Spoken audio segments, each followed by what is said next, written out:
Sarah had been hiking alone for days in the backwoods, far from any marked trail. She was used to the solitude, to the silence of the wilderness. But on the third day, she stumbled upon a campsite that seemed off. The fire pit was cold, the tent torn, and everything was left in disarray. It looked like someone had packed in a hurry, abandoning the camp as if fleeing from something. Near the fire pit, Sarah found an old journal, its leather cover worn and stained. She flipped through the pages, but the entries were erratic, scattered, filled with strange scribbles. The last entry read, "They're coming. I can hear them at night. I don't know how much longer I can hide. The voices, they want me." Shivers ran down her spine as she realized this was not just a lost camper. Someone had been running, hiding from something. A deep unease settled in her chest, but she continued on her hike, hoping to leave the strange camp behind. However, as night fell, she couldn't shake the feeling that something was watching her. In the distance, she heard faint voices, like people calling out for help. She couldn't tell if it was the wind or something else, but she couldn't ignore it. When she shouted out, there was no response. But the voices persisted, drawing closer as if something or someone was just out of sight. Sarah's heart raced as she began to run, her footsteps echoing through the woods. She stumbled across the same campsite again, but now the journal was gone. Instead, there was a new entry written in hurried, frantic handwriting. "They found me. You're next."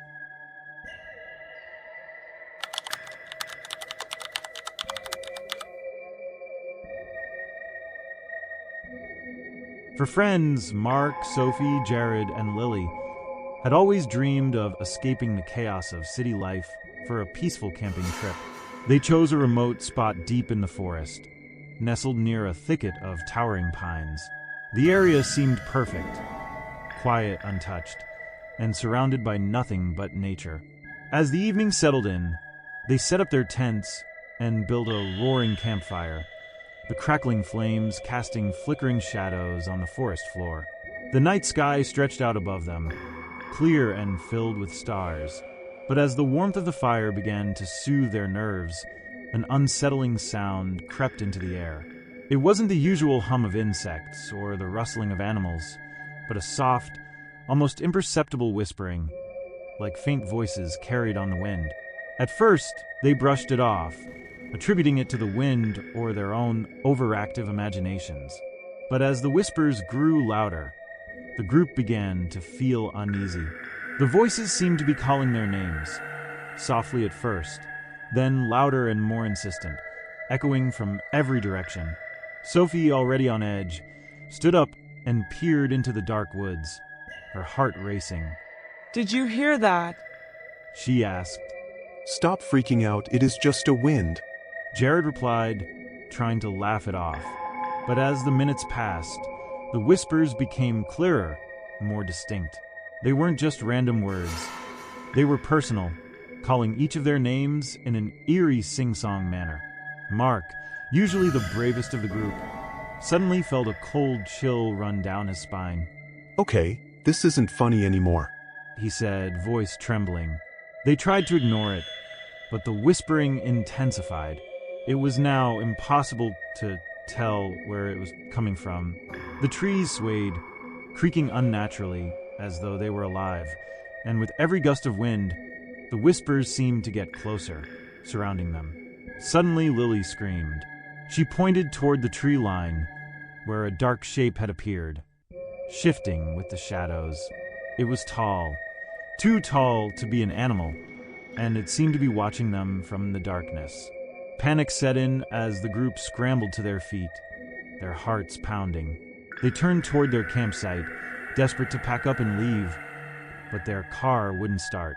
The engine sputtered and died as the whispering grew into a cacophony of urgent voices, now sounding almost frantic. The trees seemed to shift and bend, their trunks curling toward the camp as though trying to trap them. Desperate, they tried to run, but the forest had changed. The trees that had once stood in neat rows were now twisted and gnarled, blocking their path at every turn. They couldn't find the trail back to the road. The whispers grew louder, the voices pleading, threatening, until, one by one, the four friends disappeared into the shadows. By morning, the forest was eerily silent, and the campfire had long since burned out. The only sign they had ever been there was a scattering of abandoned gear and footprints leading into the dense woods, footprints that stopped abruptly, as if they had been erased by the trees themselves.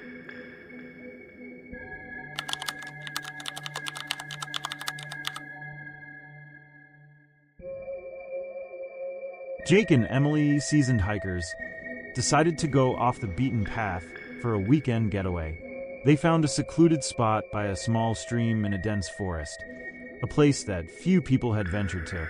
It was peaceful, too peaceful, and the only sounds were the rustling leaves and the soft babbling of the stream. As the sun dipped below the horizon, the air grew chillier, and they started their campfire. The woods felt unnaturally quiet, and the once gentle breeze turned into a cold, biting wind. As they sat around the fire, enjoying the quiet, they began to hear what sounded like faint footsteps. Emily, always the more cautious of the two, froze. Did you hear that? It's probably just a deer or something. Jake laughed, but the footsteps didn't stop. They grew louder, closer. The sound of twigs snapping beneath heavy footsteps became unmistakable. Emily stood up, looking into the trees. Jake, someone's out there. She said, her voice shaking. Jake tried to dismiss her fears, but his unease grew when he noticed that the footsteps weren't the uneven, random sounds of an animal. They were too deliberate, too human. The air was thick with tension as they both turned to look into the darkening woods. There, just beyond the reach of the firelight, stood a figure, a man, tall and gaunt, wearing tattered clothes and a strange, unsettling smile. He stood motionless, staring at them with an intensity that sent chills down their spines. Jake called, but the man didn't respond. Instead, he simply stepped back into the darkness and disappeared. What the hell? Emily whispered. Who was that? Terrified, they packed up their things quickly and decided to leave.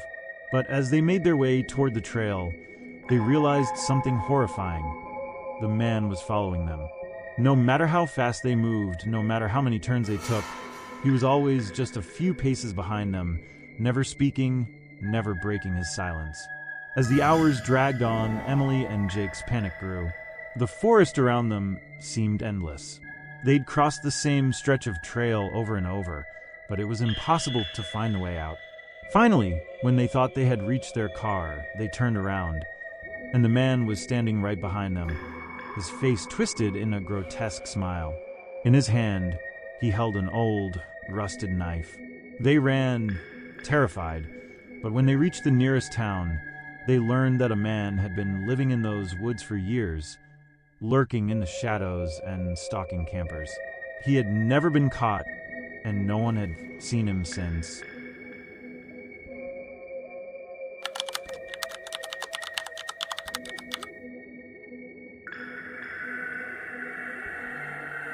It had been a grueling day of hiking when Jack, Rachel, and Ben stumbled upon an old, crumbling cabin in the heart of the woods. Its dilapidated exterior was weathered by time, with ivy crawling up the rotting wood and broken windows staring blankly out at them. The place had the eerie feeling of abandonment, but after hours of hiking, they had no other option. It would have to do for the night.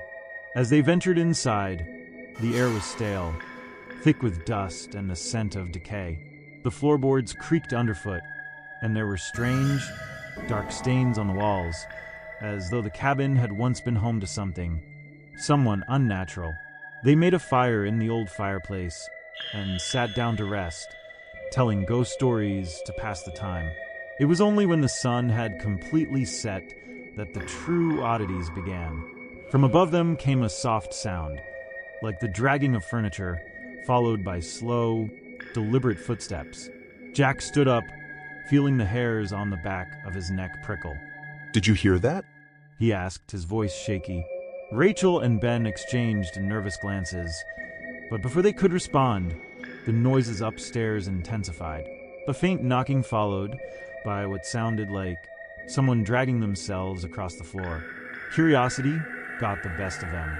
With hearts pounding, they climbed the rickety staircase to the second floor. The door to the room was cracked open. Inside, an old rocking chair sat in the corner, facing the wall. The room was otherwise empty, but the chair was gently rocking back and forth, as if someone had just been sitting there. Rachel stepped forward, her voice trembling. Who's there? She called. No answer. Ben moved to the window, looking out into the darkness beyond. But there was nothing, just the oppressive silence of the forest. Suddenly, the door slammed shut behind them. They spun around in horror, but there was no one there. When they tried to open the door, it wouldn't budge. Panicked, they rushed downstairs. But when they opened the front door, they found something terrifying. The forest outside had changed. The trees, once familiar, now seemed twisted, their branches gnarled and contorted into unnatural shapes.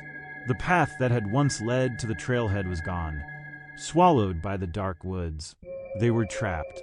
As they turned to run, the house seemed to close in on them, the walls shifting and groaning like a living creature. They tried to find another exit, but the cabin had become a labyrinth, and the shadows seemed to follow them, pulling them deeper into the heart of the forest. Hours passed, and by morning, the cabin was gone. In its place was nothing but an empty clearing, the ground covered in leaves and old, forgotten memories.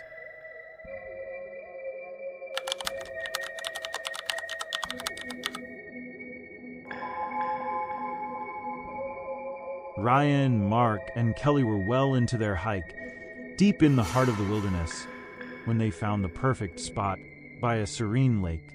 The water shimmered in the twilight, the calm surface reflecting the towering trees on the far shore. It seemed like an ideal place to set up camp for the night.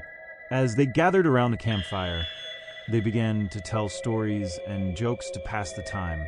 But as the firelight danced across the surface of the lake, Ryan noticed something strange. His reflection wasn't exactly right. His face was smiling, but he wasn't. His reflection twisted unnaturally, his eyes wide and staring back at him with a wicked grin that he hadn't made. He blinked, but the reflection didn't change. The smile grew wider. Guys, Ryan whispered, his voice quivering. Mark and Kelly turned to the lake. Kelly gasped. What the hell? She said. Ryan's reflection raised its hand and waved at him, the movements jerky and unnatural. Then, it started to move away from the water, standing up and walking into the woods without a sound. Ryan was paralyzed, staring at his reflection in horror as it disappeared into the darkness. Panic overtook him. He tried to call out, but no words came out. The lake began to ripple, and then, out of the corner of his eye, he saw it. His reflection standing on the far side of the lake, smiling at him, mocking him. He turned, but it was no longer a reflection. Something was out there. As they scrambled to leave, the forest around them seemed to close in. Every direction led back to the lake, and with every passing second, the reflection moved closer. Now no longer a mere copy, but something else. Something that wanted to take its place. By the time dawn broke, they were gone. The campsite remained untouched, the fire long since extinguished. The lake was calm again, its mirror-like surface reflecting the sky, but the reflection was still waiting. Thanks for watching the video. Please make sure to like and subscribe if you want more of ChatGPT and real stories. And at the end, sleep tight and be careful out there.